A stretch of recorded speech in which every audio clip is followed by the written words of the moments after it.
y había llegado a una conclusión semejante. La independencia solo era posible en unión con un jefe realista, así que pidió a sus tropas reconocieran a Iturbide como el primer jefe de los ejércitos nacionales. De este acuerdo, el 24 de febrero de 1821 surgió el Plan de Iguala, recibido con entusiasmo por la población y por gran parte del ejército. Madrid nombró a Juan O'Donojú jefe político de Nueva España, quien llegó a Veracruz en julio, cuando la independencia era irreversible. O'Donojú entendió la situación, se entrevistó con Iturbide y firmó los tratados de Córdoba, en los que reconocía la independencia y el establecimiento de un imperio mexicano. Así, el 27 de septiembre de 1821, una ciudad engalanada con arcos triunfales recibió entusiasmada al libertador Iturbide, a Guerrero y al ejército trigarante.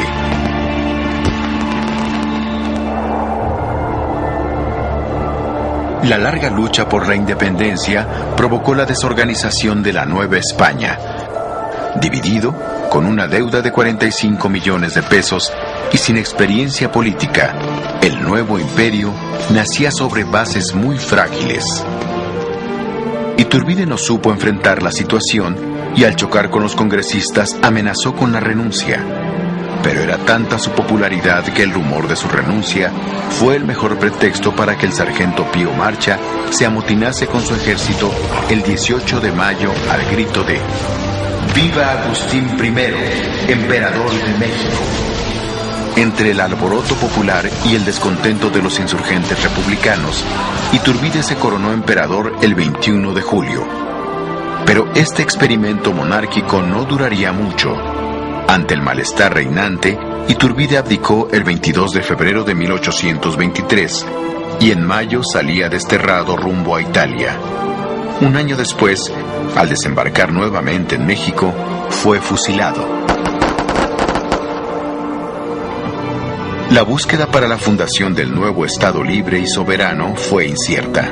Se proclamaron los Estados Unidos mexicanos y en la Constitución de 1824 se estableció una república representativa, popular y federal, con un gobierno dividido en 3 poderes y conformado por 19 estados, 4 territorios y un distrito federal. Guadalupe Victoria, otro insurgente que inició su lucha al lado de Morelos, se convirtió en el primer presidente de la República.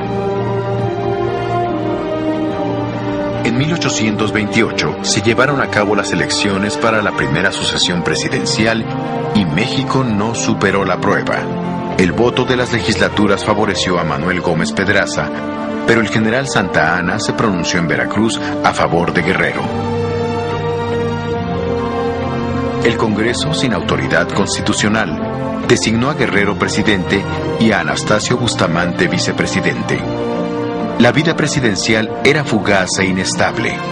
Guerrero dejó el poder en 1830 en favor de Bustamante, poco después derrotado por Santa Anna, que asumía así la primera de sus múltiples presidencias durante su larga estancia en la historia mexicana.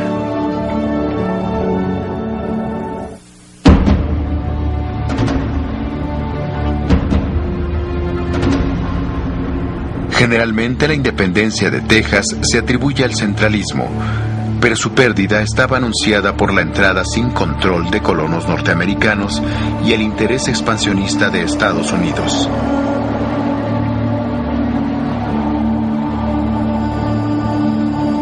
Al independizarse, el gobierno de México mantuvo la entrada de colonos angloamericanos que fueran católicos.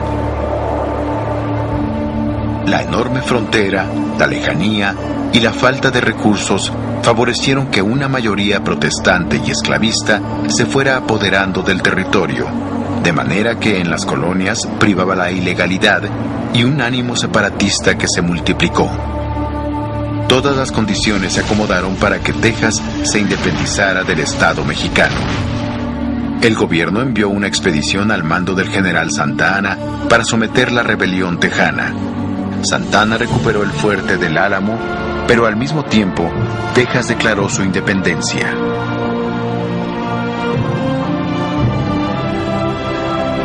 el país entró a uno de los periodos de mayor inestabilidad económica del siglo. Para la década de 1840, la desigualdad entre México y Estados Unidos se había ensanchado. La población norteamericana llegaba a los 20 millones, mientras que México apenas rebasaba los 7 y carecía de elementos para enfrentar a un país con grandes recursos humanos y materiales. En 1845, Texas aprobó la oferta norteamericana de unirse a Estados Unidos y en 1846 este país declaró la guerra a México sin otro argumento que la conquista de nuestro territorio.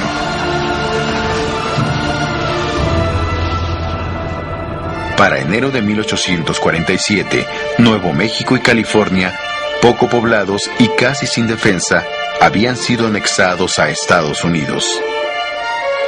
El ejército mexicano, mal comido, mal armado y desmoralizado por la superioridad del enemigo, se mantuvo en la lucha contra soldados bien preparados y aprovisionados, lo que hizo su sacrificio casi inútil.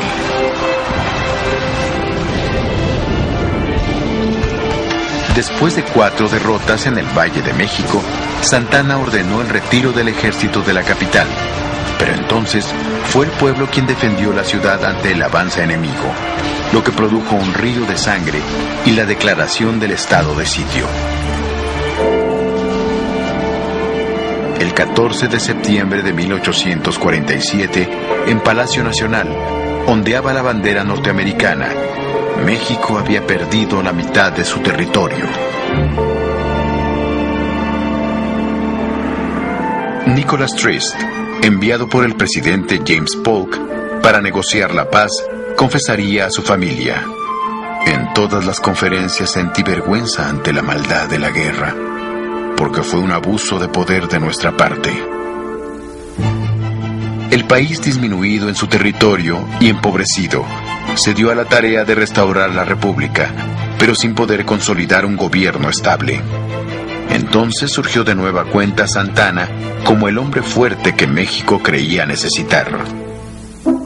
Convirtiendo la presidencia en dictadura, adoptó el título de Su Alteza Serenísima y enfrentó de nuevo el expansionismo norteamericano, que presionó hasta lograr la firma de un nuevo tratado con el cual conquistaron el territorio de la Mesilla.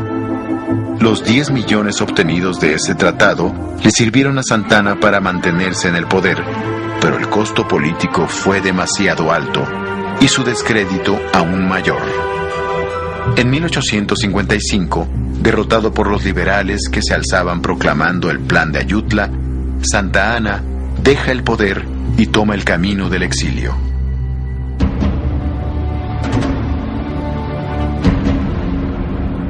Desterrado Santa Anna, comienza la época de Benito Juárez, gran defensor de la vida republicana. Juárez llega al frente de la generación del 57, una de las generaciones más brillantes que ha dado el país. El primer presidente provisional a la salida de Santa Anna es Juan Álvarez, quien forma su gabinete con liberales puros: Melchor Ocampo, Benito Juárez, Ponciano Arriaga y Guillermo Prieto. Al poco tiempo, daba inicio la reforma liberal, continuando con el camino que habían trazado hombres como Gómez Farías años antes.